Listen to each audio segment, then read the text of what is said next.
Hello, welcome back to another episode of the Manchester SEO podcast. If you're like me, recent times, and you enjoy moaning about email and LinkedIn outreach emails and messages, we have the podcast for you. Today we've got David Kelly in our hot seat as the outreach specialist today, who's going to talk to us about how to do it properly, how to not annoy people too much, and how to get business from it in a good way. Is that what we're talking about? I don't know. Well, we are now. Absolutely. I mean, best place to start is probably for the benefit of people who don't know. What do you do? So help businesses and business people to make sales more simple. Yeah. How do you do that? Generally speaking, in most businesses, they've got a big constraint, which is time. Yeah. And there's a lot of time that goes into lots and lots of little things. Most businesses have lots of small software subscriptions that solve one particular problem or complete one particular task. But at any level of scale, the more of those subscriptions that you've got that don't talk to each other, the more likely it is for your whole sales strategy to fall down. So we basically give businesses all of the tools that they would need for an effective outbound sales and marketing strategy, have them all in one place, have them crucially all talking to each other so that our clients can actually build a solution to the biggest problem that they have got, automate processes within their sales strategy, free up more time, make more money, and add more value to the clients. Sounds good. Yeah, I'm going to have to write that down. I've said it. It sounded good as I said it. We'll give you the transcript. Yeah, great. You can do it. I think, I mean, you're one of the few people that this is your second time you've been on the podcast. So the first time must have been good. Give us a quick insight into kind of how that came about, how you got into the world of outreach and sales. So the world of sales, I was one of those, I was probably one of those annoying people that when I was at school, I had a tuck shop, like in competition with the ice cream van. Yeah. My dad had an off license, so I'd be like, I saw a problem. Selling alcohol at school, yeah. They never found out about that. So we can't talk about it. But no, there's an ice cream van in the playground at lunchtime. There was a massive queue. People would complain about how long the queue was. And my dad had an off license where we could get chocolate cheap and stuff like that. Yeah. And I was like, well, lads would always complain, I'm not getting in the queue, it's too long. I'm like, what stuff would you buy for me? And then they'd say I'd buy Whisper Golds or one of my top sellers, crispy rolls, if you remember them, Milky Way crispy rolls back in the day, chomps, things like that. And I was like, right. So I just saw an opportunity, started to say to my dad, look, can we get, how much is it going to cost me for big boxes of these things? Started bringing them in. It sort of developed. And then I was like, started to take orders. So it was like, so I didn't need to bring loads of stock and be left with stuff. It was like, like, pay now, get your order tomorrow. I was making sort of 40, 50 quid a day. It was like 12 and 30. It was like more money than I've ever made. So, I've always been in sales, went to university. We sort of joked a bit about university before, but I went to university for 4 years, did economics. I very, very, very rarely ever use anything that I learned on that degree. But then always went to a sales role, worked for a couple of big companies, thought I could do this better for myself, set up myself, but then found running a business, and it was an office supplies business at the time. I wasn't passionate about it, and the bit I was really passionate about was the sales side. And I started to do some consultancy, so I started to manage sales teams in businesses, but I was always conscious that the more time I was spending with one business, the more I was helping them to grow, but alienating my own growth. And I always wanted to transition out of that and get into some sort of subscription-based business. So really, long story short, I had 2 different sales training platforms built. My goal was to have a sales training platform, a subscription, where I could add lots and lots of value and content and stuff to share with people. I had 2 of those built, didn't like the functionality of either. Like, being honest with myself, thought I wouldn't pay for it. And then it was just this thing. There seemed to be a fascination in business that if we had about leads, if you had an infinite number of leads, you would close an infinite number of sales. It's what people think. Whereas I know that's not true. So all I needed to do is basically come up with a solution to generate as many leads as possible for businesses so that I could ask them the question, what are you going to do with those leads? And at that point, that's when everyone falls down. It's like, so if you generate all this contact data for people that you need to get in touch with, what are you going to do with them? Most people are lazy, so I'll email them. Yeah. I go, great, what are you going to do in a week's time when they've not emailed you back? And they go, email them again? They have no idea. So our system now automates all of that cycle from the point that nobody knows anything about you. It might be content that's going out, it might be outreach, it might be DMs, whatever the thing is. But then it will automate the steps following it. So once they respond, what is the next action you want to take? once you get an interaction with them or a call with them, what's the next step that you take? All of those manual steps that businesses would need to take that either don't get done or too time consuming to get done on time. We would put systems in place, or we give our clients the facility to put those in place to make sure that all of that stuff is being done. So ultimately, that speed to lead is completely diminished. You bring clients on faster, you provide a better service, and you retain clients for longer. And what's your system called now then? Sales Union. Sales Union. So we've got multiple different tools within our system, but yeah, our business is Sales Union. Yeah. What kind of businesses do you find are using that and doing well from? We've got a mad variance of different types of businesses. So like we've got an axe throwing business that uses us, and he's also an accountant. Like really, he's got a lot of frustration with the tax bill, so he set that up. We've got trades-based businesses that are like surveyors, and they do water treatment and exciting stuff like that. We've got a client that they're cleaning the inside of paint tubes, really random. We've got loads of, I suppose, more regular businesses, if you like. There's a lot more of them. Recruitment businesses, accountancy, commercial finance, IT, cybersecurity. There's a whole wide variance. Generally speaking, we work well with businesses that aren't generating enough leads coming in. That is usually the front end. When they come to us and go, it's usually an introduction. So we're lucky enough to get lots of referrals because our systems work well from clients. And the big thing is usually that they're not generating enough leads. That's the first thing. Once we show them how to solve that leads problem, they then need systems in place to manage those leads coming through. So to give you a good example, in October, we had a tool hire business come on. We never worked with a tool hire business before. He'd never generated anything at all from LinkedIn. And our most used tool is a tool called Link, which is an outreach system for LinkedIn. And he'd never even had one opportunity from LinkedIn. This guy's called Jordan. And he went into a trial. Nobody even pays for the system till it's working. We know it works so well. After the 7-day trial, people go into a paid plan anyway, which is cheap anyway. And he was in his trial. By the end of the week, he'd had 4 meetings in the diary, 4, and he'd never had anything. He was like, this is ridiculous. I was like, well, all you've done is actually been doing the outreach that you don't think you've got the time to do. The system's just been doing it for you. So anyway, he went into a paid plan. This was in October. We got to the end of November, and he sent me a WhatsApp saying, how do I stop that LinkedIn thing? And I was like, thinking, he's getting good results in here. So I went and I looked in, his response rates are still really, really high. And I was like, what do you mean stop it? And he said, how do I turn it off?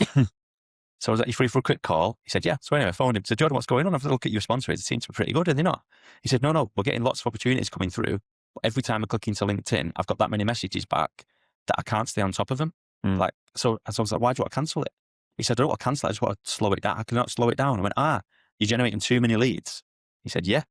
I was like, oh, I'm sorry about that. And basically, with our system, you can set how much activity you want the system to be doing on your behalf while you're doing whatever you enjoy doing every day. Right. And his was set at 40 messages a day LinkedIn was sending for him based on the script that he put together. And he just toned it down to 20. So he turned down the system to generate less leads because he couldn't get on top of the responses that he was getting from his clients. Yeah. And what he'd fallen upon was that a lot of his competitors weren't leveraging LinkedIn at all because they didn't think the target audience were on there. But what ended up happening was, and what's happened since, is that his target audience are really open to hearing from other people, especially on platforms where there's no other competitors talking to them. And it's one of the things, marketing 101, get your message in front of your clients wherever they congregate right now. If your clients are active on LinkedIn, get your message in front of them on LinkedIn. Don't be like, why put a flyer through the door if they're not? Do you know what I mean? Yeah. Well, that's not where they would engage. We always talk to clients about where's your community, where people that buy your products or want your services, what are they on from an online perspective, and how do we get you in front of them more? Exactly. And that's perfect there. Obviously, there's in any thing like that, there's people that do it well, people that don't. What are the main things that might stop a good outreach project, that would cause them to not get good results?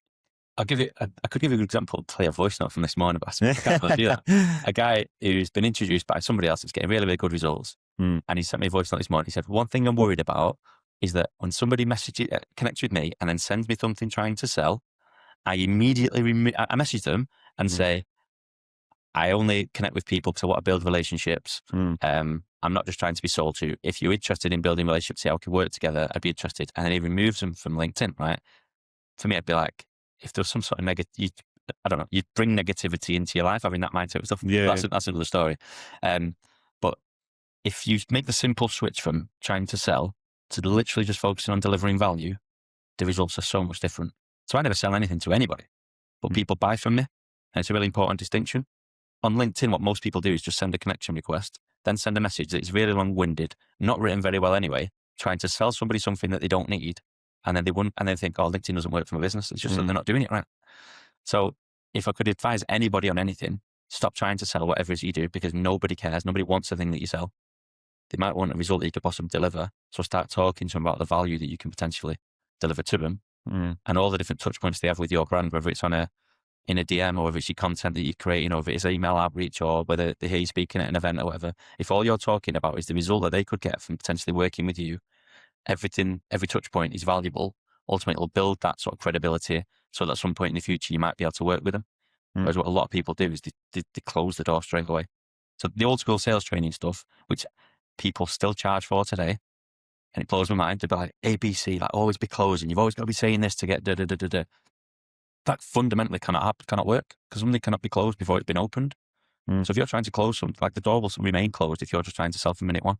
Whereas if you open them and you treat every single interaction, whether it's in person or in a DM or at an event, as this could be the start of a long-term relationship, how would you change the starting point from literally trying to sell? And that's the big bit. Just literally focus on delivering value. The sales becomes more simple. It's really interesting because that's what turns me off. So I find it I call it lazy marketing. And so it's like get as many business owners' details as possible, fire out the same message to them all, selling. If you throw enough shit, something will stick at some point, Whereas perhaps there's been an occasion where I have been looking at people for the services that they're providing, but because it's so like, yeah, we just like, we do this, and this, and I'll like, if I can be bothered replying, I'll just go, yeah, good morning. Yeah, it would be quite sarcastic. Nice chat. See you soon. Yeah, that kind of thing.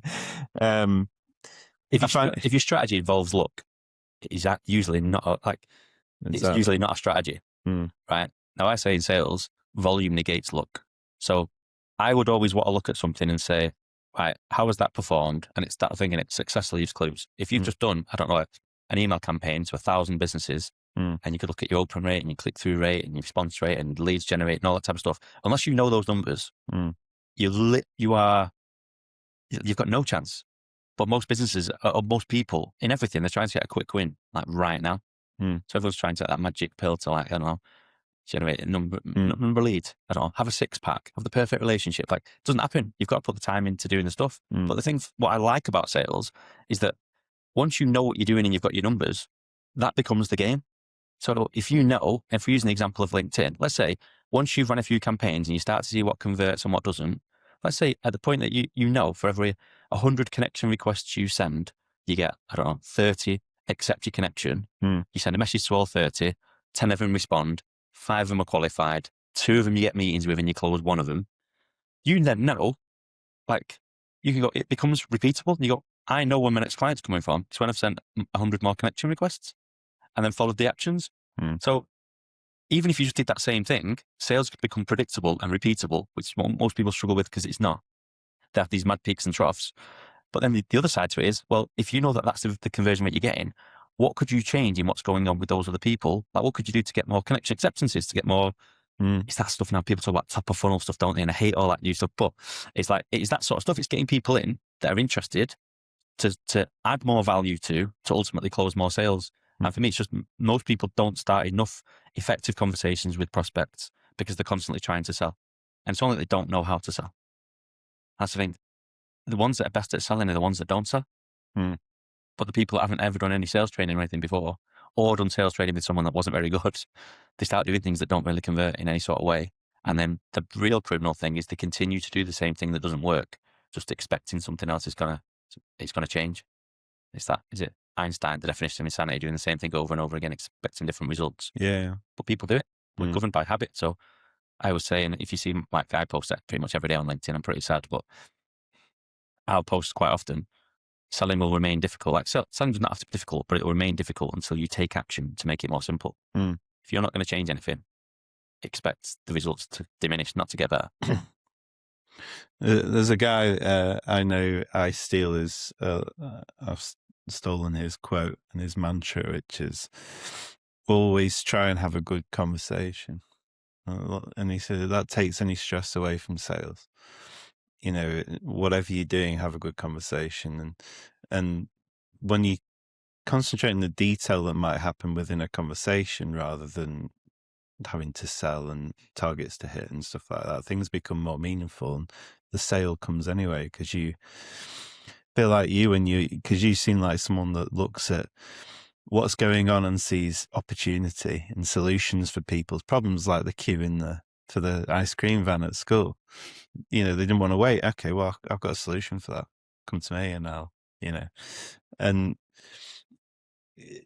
you find out those pain points from those good conversations, and those, then you match the solution you have for them. But you don't get that by, these messages that are so quick and, I'm connected with you. Okay, right, I'm selling straight away.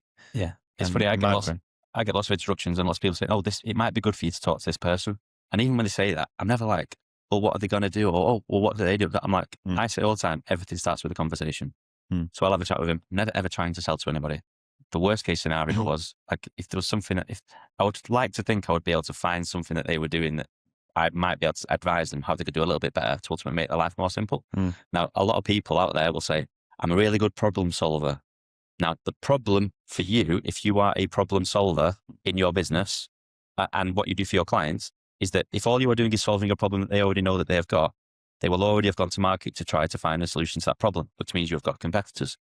What you really want to become for your clients is a problem finder.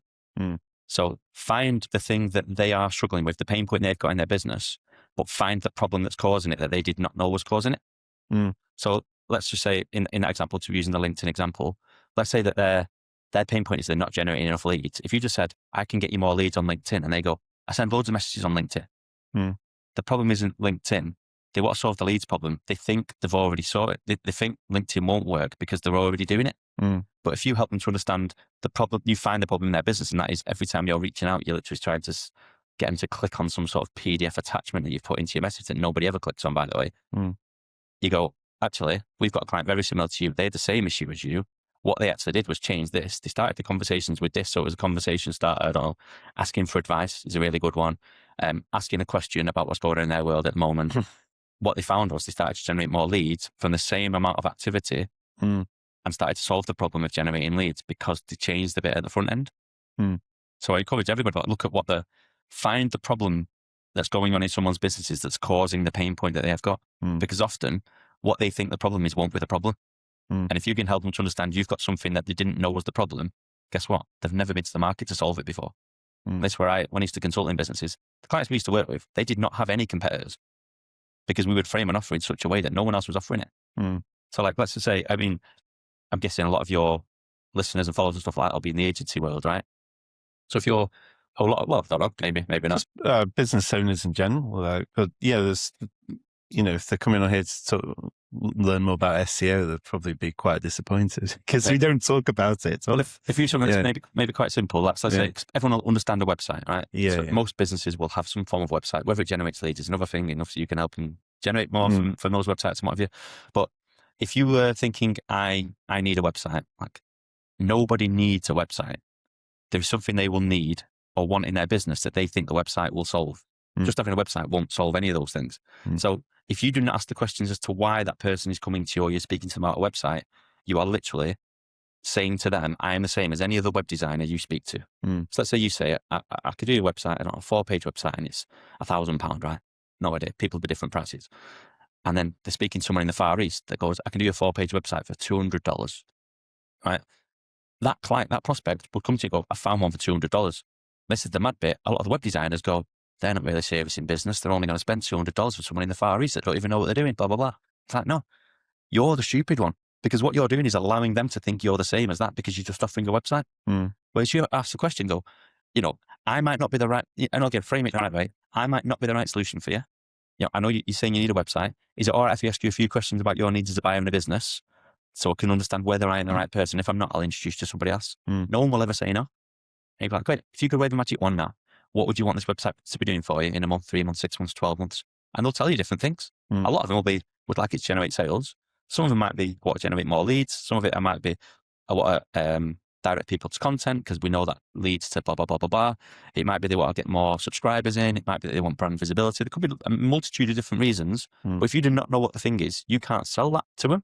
Now, if that person says, we want to generate more sales, which is the easiest one because it'll be the most common, you go, okay, great. How many sales do I generate?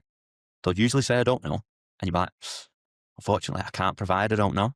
Like, if I generated you one more sale a month, would that be amazing? And they'll go, I'd like more than that. Or they might go, one would be amazing because what it is quite high. Get them spot figure on it. So if they go, we want, I don't know, 100 grand's worth of sales in a month. You go, great. What would that be worth to you as a business, that 100 grand's worth of sales? And they might be, we make 50 grand on that 100 grand, 50%. You go, perfect. So if I could guarantee I will get you 100 grand worth of sales, so 50 grand's worth of profit every single month, and I charge you 40 grand a month, but you didn't pay me unless you generated it, that'd be a no-brainer investment for you, right? They can't say no.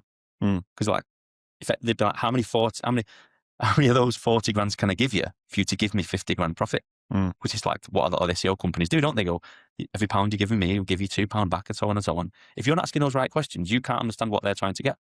Now, in that example, you said, right, we're going to generate 100 grand worth of sales, provided you've got a model and a system and a formula that will do it for them. Doesn't have to be 100 grand, but let's say it was just for the ease of the maths. If you say you're 40 grand and that other guy down the road is selling a website for £1,000, when they go, I found it for £1,000, you'd be like, oh, I thought you had 100 grand worth of sales. They'll go, I do. You go, oh, well, he's selling a website. Well, do you want a website or do you want 100 grand worth of sales? They're not going to go, do you want the website? You go, I want the 100 grand worth of sales. And if that's the thing, if you can frame what you do into something really valuable, and those figures are wild, 40 grand as opposed to £1,000. But it might be 1,500, 2 grand, 3 grand, 5 grand. If all you do is literally say you do the same things as everybody else, don't be supportive when you get price objections, because all you've done is you commoditized what you do. Yeah. So frame it as a result. Show the value that you can deliver. Find the problem they've got in your business that you can provide a solution to, and then frame it as something really appealing that nobody else is offering, and you don't have any competitors. I had a client that we got because they wanted a second opinion on their SEO company. So we did a review, and we were looking at it really confused because the positioning for the keywords that they should be approaching, they're all in the top 3 for everything. They were getting thousands of visits a month, which for people that were looking for those services. And, what's going on here? So I took them through it, and I was like, your current guys are doing a good job. Why are you wanting a second opinion? So we're not getting any inquiries through. And so we looked at their form on their website, and the form wasn't attached to any email address. It wasn't going anywhere. People was clicking submit. And then so who's picking it up? Well, if you did get one, well, no one. And so we're having this conversation like, okay, well, let's pick the team or the person who's going to pick it up, right? Okay, let's make sure that email is involved in that so you can actually start seeing some inquiries coming through. And just because we asked those questions and found what the problem was, we're no better an SEO company, that these guys were doing. Well, perhaps we are, but I shouldn't say that. Clearly you are. They I'm more than happy to say that these guys are doing a good job. Stick with them. You may as well. Because people are asking you for an honest opinion, and you get the honest opinion, you're like, well, you're still not getting any leads. It's not the SEO that's the problem. It's something else. But no one had asked that question, but they came to us because we had that thought and a little bit more in depth rather than just doing the SEO. And effective selling is about asking the right questions and not having all the right answers. Again, most people think you've got to talk the talk and all that in sales. Yeah. You don't. You have to ask the right questions that identify the needs, and prospects start to sell themselves. Well, I've come from like a a software consultancy background, and you ask the clients are asking you a problem that's quite technical, and you're like, well, I don't know, but let me ask you some questions. We got what was happening. You go, right, I'm going to talk to the technical team. I'll come back to you with what we think. People are very, very reasonable when it comes to that kind of conversation, and you come back to them with something good, and it doesn't happen. Sounds like it doesn't happen in sales either. No, it's funny. I come across that all the time where I used to come across it from another angle, because I was always literally on the sales side, never to do with any of the marketing. It was only when I was consulting, I was working with somebody else who was more on the marketing side, that my eyes started to be open with stuff like that, where when leads are coming in, what's happening with them. And we start to see website traffic, and we had I'll give a random example. There was a accountancy firm, big accountancy firm, and I went in chatting to them, going through their sales strategy and stuff with them. And the guy had his spreadsheet with all his numbers and all that on. I went, how many visitors? I was trying to make the point that they weren't directing the traffic to the right places, which is why they weren't getting leads from the website. And they'd had 40 leads from the website in the last month. I was like, how many visits you had to the website? And he went, 4,000 something. And I was like, that's not actually bad compared to what a lot of businesses, what the traffic's like. Then I was like, let me see your figures anyway. He turned his laptop around. I was like, wait, is that? And I could see a big figure. I was like, that's the web visitors, yeah? He went, yeah. When you said 4,000, blah, blah, blah. He went, yeah, that figure. It was 5 digits, not 4. It was like, it's 43,000. And he was like, oh yeah. I'm like, oh my God, like you're being paid to understand this. And what was happening was, they had blogs on there. So they're like big accountancy firms, you might be able to find them. They've got a really good blog with loads and loads of value. They get lots of people coming to the blog, but there's no call to actions in any of the blogs for anybody to do anything. And then there was a lead form on there that again was going into an unmanned inbox that nobody was picking up. This is a big business. And it's when you start to see it, you go, wow, like how have you got to the level you are without having these sort of things in place? And where could you be if you did have them in place? Yeah. It sounds like someone I've looked at, because there was blogs, and it wasn't about what they were doing. It was something in the news that had happened, and it wasn't about their accountancy or anything like that. And it was like 4 or 5 years old, but still getting a lot of traffic, like 40,000 a month. Right, okay. Nice. So they're getting all their traffic from something that's not related to them. And it doesn't take a PhD to work that out. So, Well, that would highlight another problem that a lot of businesses face. So again, especially with LinkedIn, you'll see people post on LinkedIn. They'll post the business stuff because they're trying to sell stuff. No engagement or anything. And then suddenly they put a post up about the NHS or the dog or like something that's going on in politics, and they get what they call really high engagement, and they go, great, I really like that engagement. Let me do more of that. So they start posting more stuff that takes more time to engage with all the comments with people that aren't their audience, that don't care about anything that they do, but they just want to complain about the NHS. Yeah. Mental.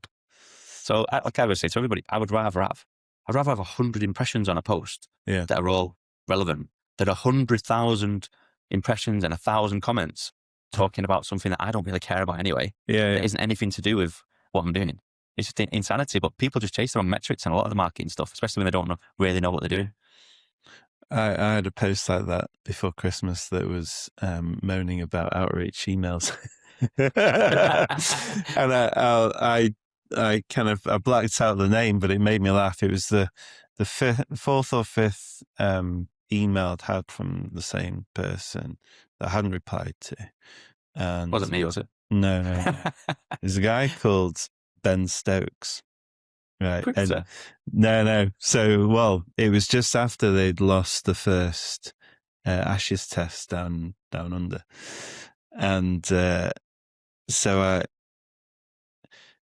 I was in a mood where I wanted to reply, and I couldn't stop myself. And it became a kind of, I've not replied to you 4 or 5 times for a good reason. Read the room and off. And then I put PS, I think you should be more worried about your team at the moment after your last result against Australia, thinking I was the funniest man on the planet. But that just made my day being able to reply to that, because I looked at his name and I just thought, I cannot not reply.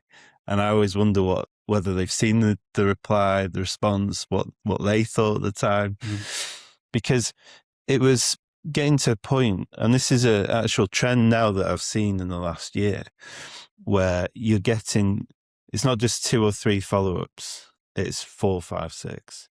If you don't reply, it carries on. And it becomes like question mark, are you ignoring me? Or it's like passive aggressive now. It's really changed to trying to get a response, but I don't feel that's good for their brand or the business or what they're trying to do. Usually Mr. Stokes was trying to sell SEO to me. Yeah. And that's what annoyed me, because it's my industry then we're all trying to improve the impression of the industry and the reputation, and then this is happening where someone's saying that would you like to see our audit of your website? No. Have a look at my email address. Yeah. That would suggest that we fucking know what we're doing, and start wasting my brain time that enjoys getting irrationally angry and things like this. So, I mean, what are your thoughts on that? That kind of the trend in these emails that are going on and on and on. Yeah.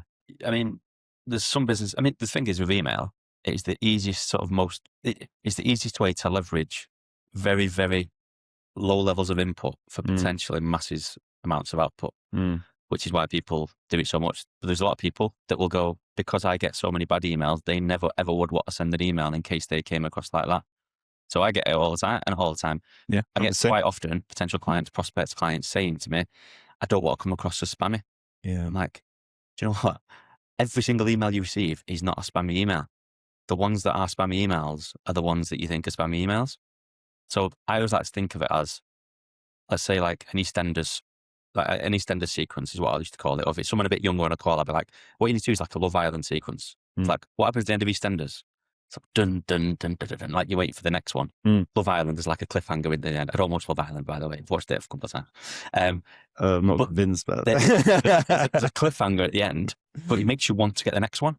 Right. So again, the switch from trying to sell to delivering value, if your message goes out, and it is obviously the more targeted you are to your audience, the more defined you can be with the messaging. And that's not just, are they a business owner or they are a business in a particular area, like some of the ones that you're experiencing. That, by the way, have you ever gone to unsubscribe from something and it tells you what the mailing list is called? There was one 2 days ago, they claimed to be some sort of legal company, and it was Business Owner United Kingdom. So it's like, what? Do you want to unsubscribe from Business Owner United Kingdom list? Like, who has said, right, the best bit of targeting we can do is literally just the whole country, like in the whole of the United Kingdom.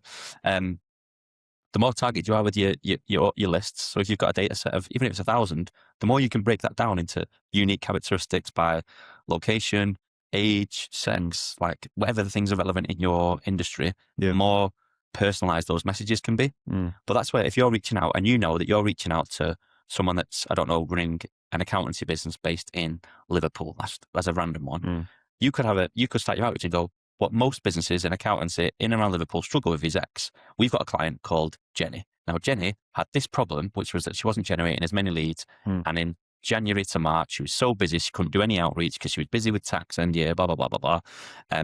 What we did was helped her with a strategy. It didn't even cost her anything. And now she has got leads coming through every week. On Thursday, I'm going to send you an email to let you know how we did it with Jenny. Until then, like, if you want to speak to somebody about how you could improve lead gen, click below and you can book a quick 5-minute call. And I've set everything. It's not what you sell, it's how you sell it. PS, right? But then on Thursday, if people opt out, they're probably not the audience. You're not trying to sell them anything. You're trying to show them how to solve a problem that they probably got. Then on Thursday, or you just say, in a few days, I'll send you the next one. Next message comes out. Hope you're having a great week. I mentioned about Jenny. You're probably wondering what the 3 things was that I said that she needed to do that actually solved that leads problem. I'm going to tell you about that below. But before I do, let me talk about Aidan. Now, Aidan had a different problem. He was also running an accountancy business in Liverpool, but he had a branding problem or content problem. He wasn't putting enough content out or whatever. What we did was showed him how really, really simply the stuff he was already doing, he could break down into regular content that was going out at regular times. It didn't even cost him anything to do it, or blah, blah, blah, blah, blah. And he's got an amazing result, which I'll share with you next week. Anyway, you're probably wondering about Jenny. Now, all Jenny did was these 3 things, blah, blah, blah, blah, blah. This is how she did it. This was the problem that she had. This is how she overcome it. And this was the result. If that sounds interesting, feel free to come back to me. I'd love to have a chat on how we could solve it for you. Until then, I'll let you know what happens with Aiden and blah, blah, blah, blah, blah. PS, remember, it's not what you sell, it's how you sell it, right? But at any point, people unsubscribing from that, the likelihood is they aren't your target audience. So like an unsubscribe is not always a bad thing. Yeah. But if you're just going, I've got 1,000 records, let me send the same thing to absolutely all of them, you are more than likely turning all of them off. Whereas effective marketing is attracting those that you want and repelling those that you don't. So in certain cases, it's good that they unsubscribe because they're never going to be your world anyway. But you don't need to have 100,000 people and be emailing them all to get the results that you want.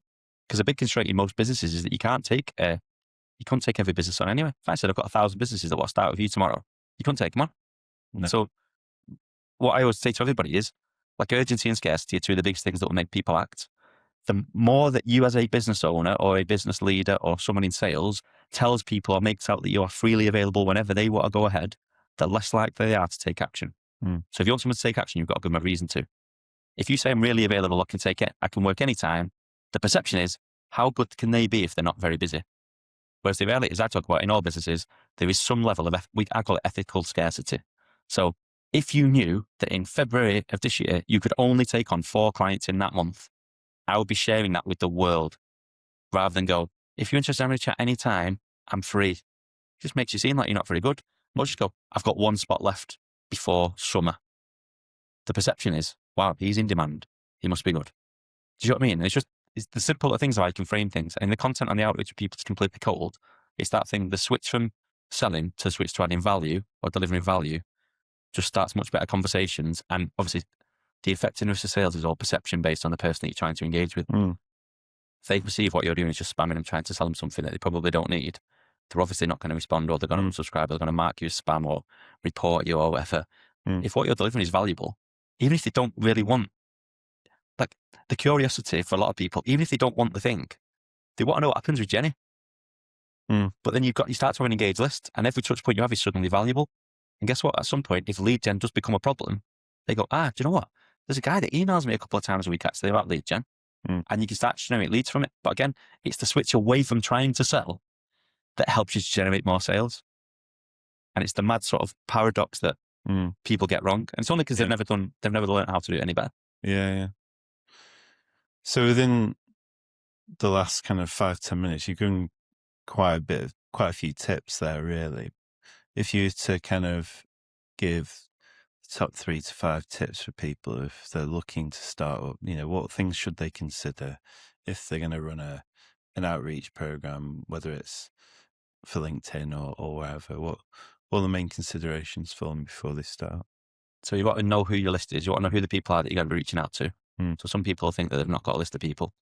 Everyone has got a list. Everyone has got a phone. Like, everyone listens to this must have a phone, right? You've got contacts in your phone book. If you're not getting the amount of sales in at the moment that you want, there is literally gold in your phone that you don't know. Now, there'll be people. So you might, let's say you've got a solution, you only deal with recruiters just randomly, and you've got loads of mates that are in the trades.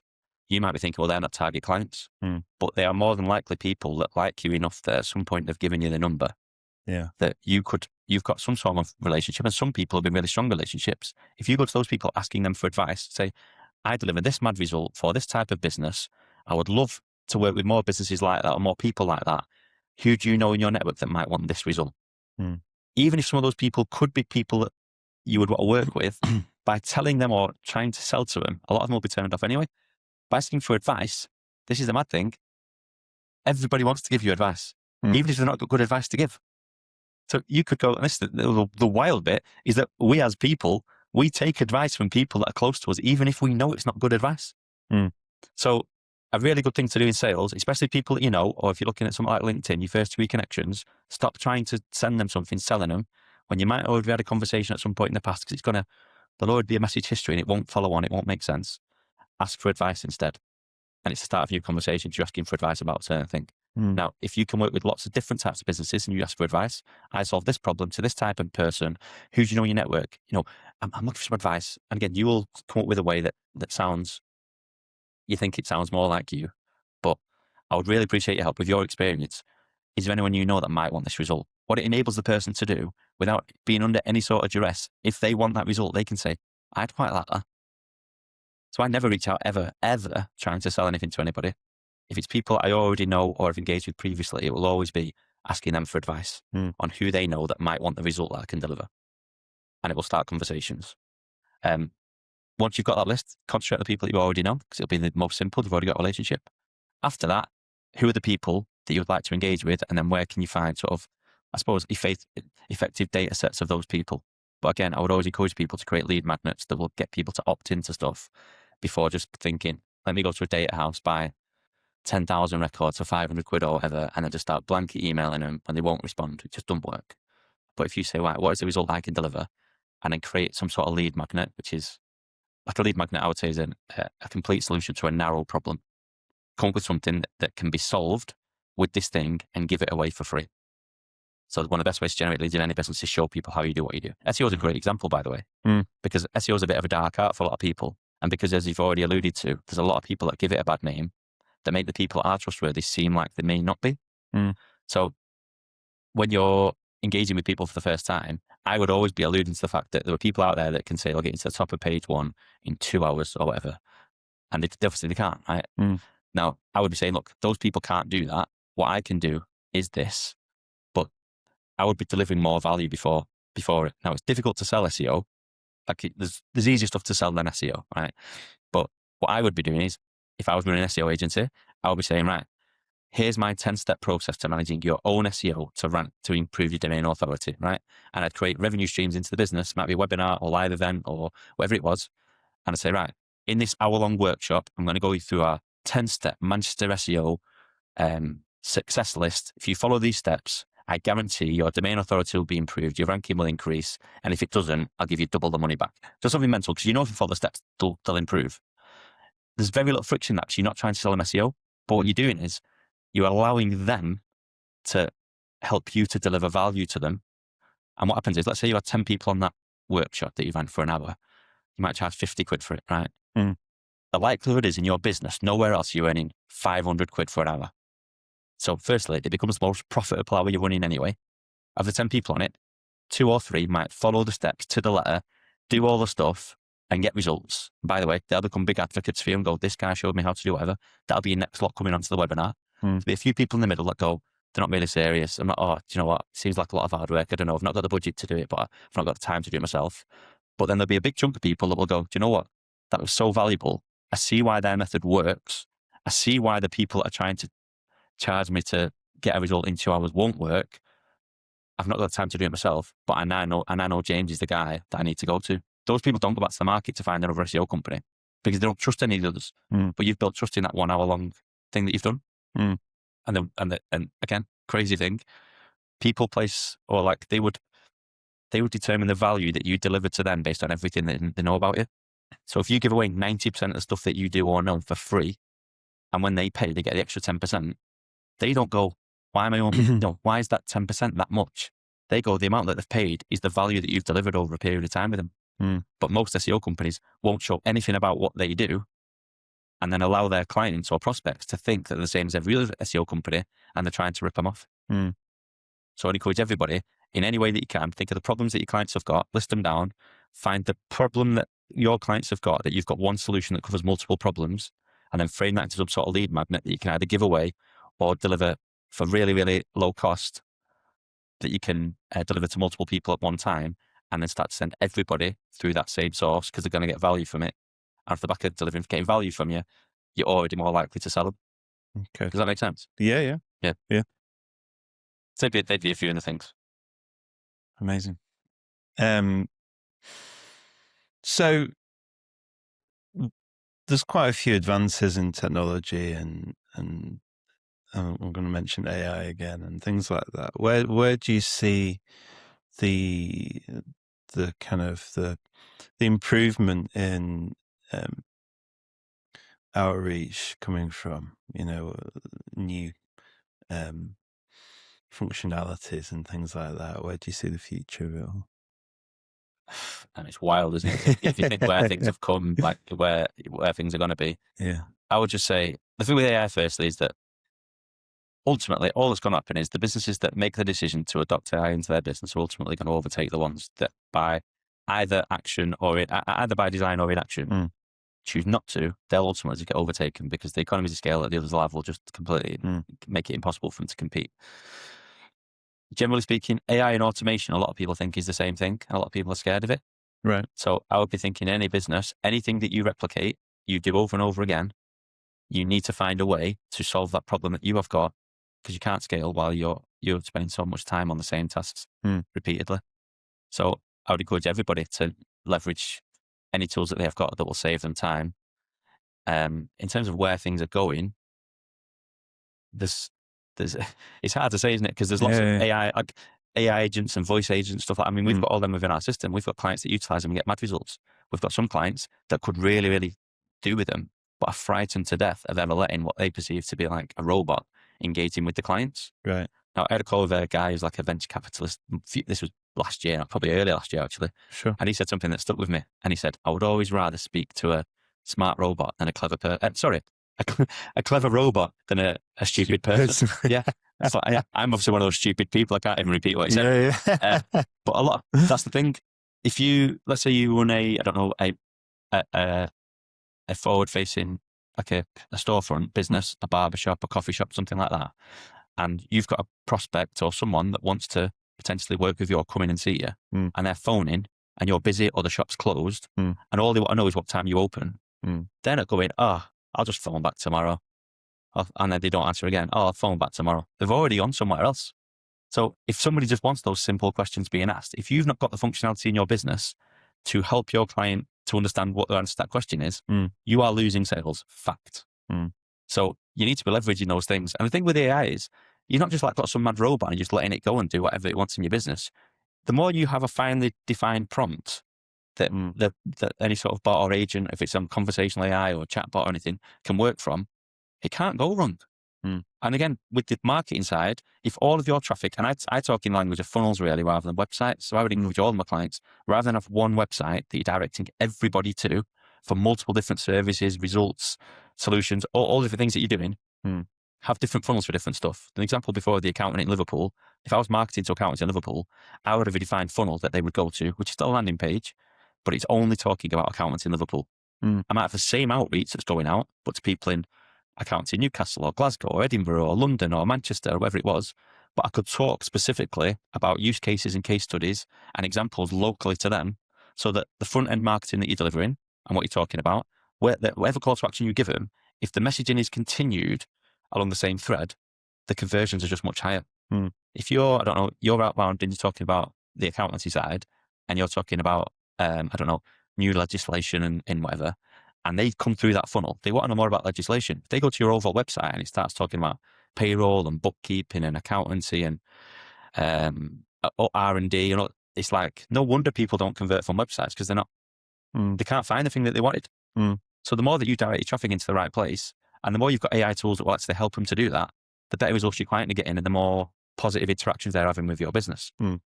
That's the big thing. It's just use AI to deliver the results to your clients as fast as they possibly can. And nobody does not want to speak to an automated thing if it can get them a result faster. If I phone a business, I don't care if I speak to a person or not. If I can find out in 10 seconds when they open, I would rather find out in 10 seconds than have to be put on hold for 2 minutes for somebody to answer. The negative interaction is the person, not the bot. Yeah. Do you know what I mean? So no, that makes perfect sense, actually. I know someone that was involved with, you remember when answer phones became like, choose number 1 for this, and if you want this, choose option 2 and press button 3 for this, and it was quite it was revolutionary at the time, because you were being put through to different people and you didn't need someone on reception going, well, who'd you like to talk to? Actually, it infuriated a lot of people, because you had to listen to all the options first, and there could be 10 of them before you get there, and you're like, I think a person would probably be better. But the AI bots, you can tell them anyway, can't you, what you want, and it'll just direct you to what you need to do half the time. Yeah, we have live chat in our system for our clients. On our website, we have live chat, but they're AI agents. But we've got multiple different AI agents depending on what the question is. So for pretty broad questions, we've obviously got an agent. We've almost got a receptionist. Yeah. There's an AI receptionist that will almost find out what it is that they want. If they can answer the simple stuff, they'll answer it. Like I could show you an example of a guy 2 weeks ago, because I'll see the live chat transcripts and our system learns from it. And you can say, right, is that a good response? Just to train it going forward. Yeah. And the guy said, I feel very looked after, thanks. And he was joking with this. He thought it was a woman that was going back and forth with about whatever. And he actually said, I feel very looked after, thanks. He thought he was speaking to a woman. Like, he got the result that he wanted. Fine. But then we have multiple different agents that the receptionist will say, oh, what you want, can I just clarify, what you want help with is the leads tool, which is called Connection in Sales Union, blah, blah, blah. Is that right? Yeah. Okay, let me put you through to and it goes through to another agent that the prompt is finely tuned for that particular person. Right. Now, if they then ask the question about something else, they would know the broad knowledge from their overall knowledge base, but they would then direct them to the one that's triggered by the certain questions that people will ask. Right. And it's not, this is the thing, I am not a technical person. I would not know the first thing about like code a website or anything like that. Yeah. But to basically write down the questions that I might get asked by a potential client, nobody can do that better than me because I'm the one that gets asked the questions. And all I need to do is literally tell the AI agent what the questions are, what I would like it to say when those questions are asked. And it's trained. It isn't difficult to train like a bot. And again, you go to agencies and they'll do it for you and charge you thousands of pounds. We have it in our subscriptions where they pay a couple of £100 a month and they can have as many different agents as they want that are answering questions to their clients when they're asleep, when they're on holiday, when they're in a client meeting. But they're basically never ever missing an opportunity that's coming through wherever they have got that agent, whether it's in an email, whether it's on LinkedIn, whether it's in on the website, web forms, whatever it is. But if you've not got that stuff set up, unfortunately, you're going to struggle to compete with the competitors they've got in your space, because if they're not doing it already, at some point they will do. Yeah. So if anyone's like watching or listening to this and they're thinking, I'd like to try to give it a go and I want to do it properly, I think Dave might be a good guy to get in contact with. What would you say to them? What's the, how would they get involved? What's the process? How does it work? So most people don't get the business that they would like from LinkedIn, right? So for us, pretty much all of our clients use our LinkedIn system, which is called Link. If you were interested in seeing how much business you could potentially generate from LinkedIn, you could get started on our system for nothing. We don't ask for a card or anything like that. You'd go into a trial using the system. Nobody even pays for the system until it's working. So I suppose, if I could start more conversations with your target audience than ever before and generate you more leads than you ever thought was possible, would it be a bad idea to watch a 20-minute video and show how yourself to get sell? If it would be a bad idea, and give you a link to put into the bit below, or it's just sales-union.co.uk/link-setup.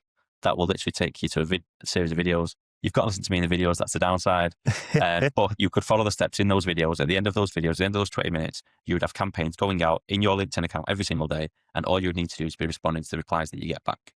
If at some point you want to go ahead, that system is just £99 a month. No contract, there's no minimum term, there's no get out clause, nothing like that. We've got a mad retention rate with it because nobody cancels because it works so well. But yeah, we also have sessions where we bring all of our clients together to answer common questions they've got about sales and marketing, which I quite enjoy doing because I don't do any consultancy anymore. But yeah, that's the easiest way. I post on LinkedIn most days as well. So if you've got to find me, Dave Kelly Sales on LinkedIn. I post about sales related stuff. So if any of the stuff I've said is interesting, that's the sort of stuff I post about. If you're interested in the NHS and politics and your dogs and stuff, I don't post about anything like that. Yeah. That's probably a good reason to connect, actually. But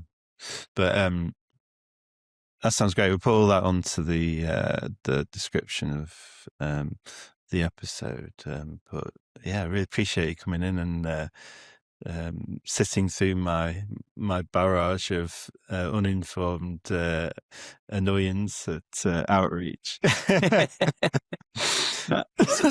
You got I think people continue to do it because everyone wants that magic pill to find something that takes no work. But what's that saying? I can't remember who said it, but the secret to success without hard work is still a secret. You've got to put the work in to build the thing. But once you've built the thing, that's when it gets really exciting because you get to leverage the work that you've done once by analysing the results, making an adjustment, making it better. A lot of people just rather send 10,000 emails and just hope they get one back and then wonder why they don't. Perfect place to stop. Brilliant. Thanks for coming on. Good really appreciate it. Is that all right?